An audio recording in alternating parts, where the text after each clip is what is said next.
dia! Estamos de volta com as nossas reflexões matinais. Venham as águas.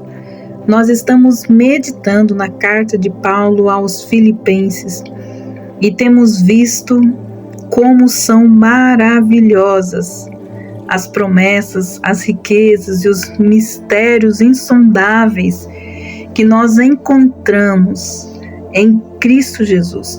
E Paulo aqui está trazendo algo muito importante. Nós vamos dar continuidade então dos versículos 7 até o versículo 10, que diz assim: mas o que para mim era lucro, isso eu considerei perda por causa de Cristo.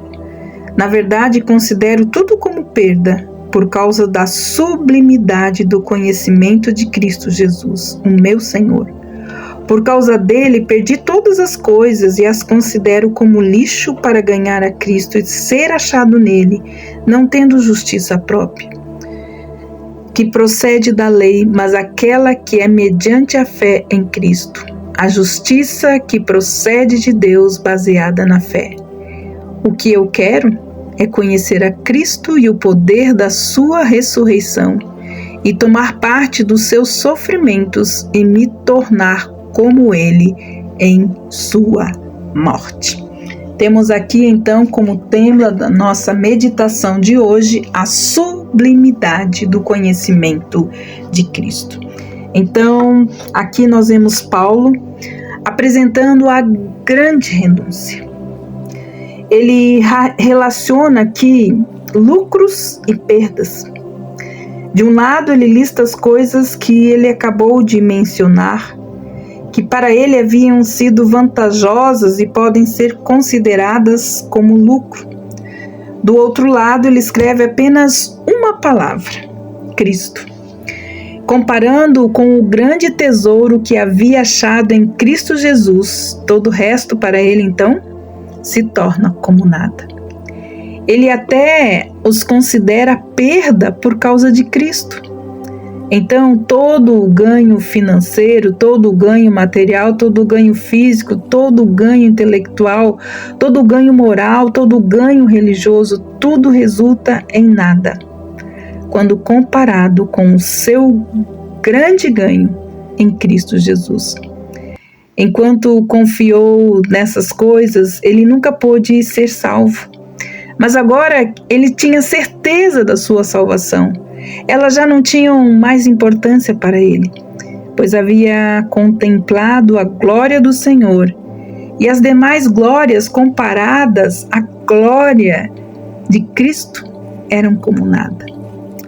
No versículo 8, Paulo renunciou a tudo a fim de se aproximar de Cristo para obter a salvação, considerando perda todas aquelas coisas em comparação com a sublimidade do conhecimento de Cristo Jesus, o seu Senhor. A sublimidade do conhecimento é a maneira hebraica de dizer excelente conhecimento, ou conhecimento que ultrapassa todas as coisas. A genealogia, a nacionalidade, a cultura, os prestígios, a educação, a religião, as aquisições pessoais, tudo que ele havia conquistado e realizado, ele abandonou como razão de se gloriar, considerando o refúgio. Isso é lixo para ganhar a Cristo. Embora Paulo se sirva do tempo presente do indicativo nesse versículo e também no seguinte, versículo 9, ele está olhando para trás, para o dia de sua conversão. E ele diz: a fim de ganhar a Cristo, ele precisou virar as costas para as coisas que aprendera a valorizar acima de tudo. Para ganhar a Cristo, ele teve de dizer adeus à religião de sua mãe, a herança do seu pai e a tudo quanto havia conquistado por seu esforço próprio. E ele fez. Ele cortou todos os laços com o judaísmo no que diz respeito à salvação. Ao fazer isso, ele perdeu a sua herança familiar, ele foi rejeitado pelos seus amigos, ele foi perseguido pelos seus conterrâneos ele literalmente perdeu todas as coisas quando ele se tornou um cristão. Aqui o emprego do tempo presente, no versículo 8, pode dar a entender que Paulo continuava tentando ganhar a Cristo. A verdade é que no momento em que ele reconheceu Jesus como seu Senhor e Salvador, ele ganhou a Cristo. O tempo presente, então, aqui indica que ele mantinha a mesma atitude. Ele continuava, então, a considerar aquelas coisas, as conquistas passadas, um refúgio, em comparação com o tesouro que é conhecer ao Senhor Jesus. O grande alvo do seu coração é que seu ganho seja só Cristo. Ele queria apenas Cristo, não ouro, nem prata, tampouco o prestígio religioso. E ele diz, era para ser achado nele. Outra vez o texto dá a impressão de que Paulo procurava ser achado em Cristo. A verdade é que ele está olhando para trás, para a tremenda decisão que enfrentou antes de ser salvo.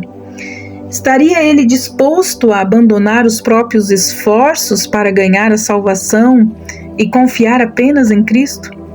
Ele já tinha feito a escolha dele. Ele abandonou tudo o resto a fim de ser achado em Cristo. No momento em que ele confiou no Senhor Jesus, encontrou-se numa nova posição perante Deus. Já não era visto como um filho de Adão, pecador, mas sim agora era visto em Cristo, desfrutando de todos os privilégios que o Senhor Jesus desfruta perante Deus Pai. Ele também abandonou os farrapos imundos da sua justiça própria, a qual buscava alcançar pelas obras da lei, escolhendo a justiça que procede de Deus, que é conferida a todos aqueles que aceitam a Jesus como Salvador. A justiça aqui é representada como uma vestimenta, uma cobertura.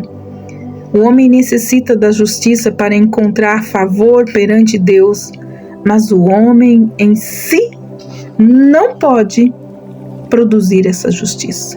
Por isso Deus, por sua graça, oferece a sua justiça àqueles que o recebem, seu Filho como Senhor e Salvador. Aquele Jesus que não conheceu o pecado, ele, nosso Deus, o fez pecado por nós, para que nele fôssemos feito justiça de Deus. Mais uma vez aqui nós vamos enfatizar que os versículos 8 e 9 não sugerem que Paulo ainda não havia recebido a justiça vinda de Deus. Pelo contrário, ele se tornou depositário dela no momento em que foi regenerado no caminho para Damasco. O fato de Paulo se servir do tempo presente do verbo significa apenas que os efeitos desse importante acontecimento continuavam acontecendo até o presente. E que Paulo considerava ser de Cristo de um valor imensamente maior que as coisas que ele já tinha deixado para trás. Lendo o versículo 10, nós chegamos então ao momento de surpresa, de emoção na vida do apóstolo Paulo. E ele define então esse momento como uma alma em busca de um Cristo pessoal.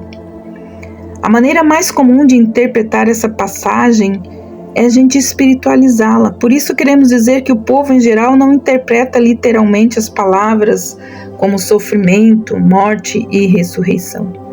Dizem que elas representam apenas certas experiências espirituais, como sofrimentos mentais, morrer para si e viver uma vida de ressurreição. Mas nós queremos afirmar, no entanto, que essa passagem deve ser interpretada literalmente. Paulo está dizendo que quer viver como Cristo viveu. Cristo sofreu. Paulo também quer sofrer. Jesus morreu. Paulo também quer morrer como mártir no serviço de Cristo. Cristo ressurgiu dos mortos e Paulo quer a mesma coisa. Ele sabe que o servo não podia ser mais do que o seu Senhor. Quer ser igual a Jesus nos sofrimentos e na morte e na ressurreição. Não diz que todos devem fazer o mesmo, mas que para ele havia apenas este caminho. não havia outro. Para conhecer. Quer dizer que ganhar o conhecimento prático acerca de Cristo dia após dia, numa relação íntima, que tornaria o apóstolo mais parecido com Cristo. É isso que ele quer, que a vida de Cristo seja reproduzida nele. Por isso ele quer conhecer o poder da sua ressurreição. Amados, e nós? O que queremos? Nós sabemos que a palavra de Deus diz que a nossa vida, de dia em dia, de glória em glória, está sendo transformada pelo Espírito na própria vida de Cristo. Então, assim como Paulo, ele quer que a vida de Cristo seja reproduzida nele. E você? Quer conhecer o poder da ressurreição de Cristo? Amanhã nós vamos dar continuidade a essa meditação, entendendo o que isso significa. Conhecer o poder da ressurreição de Cristo. Que Deus abençoe você e até amanhã com as nossas reflexões matinais. Venham as águas. Até lá!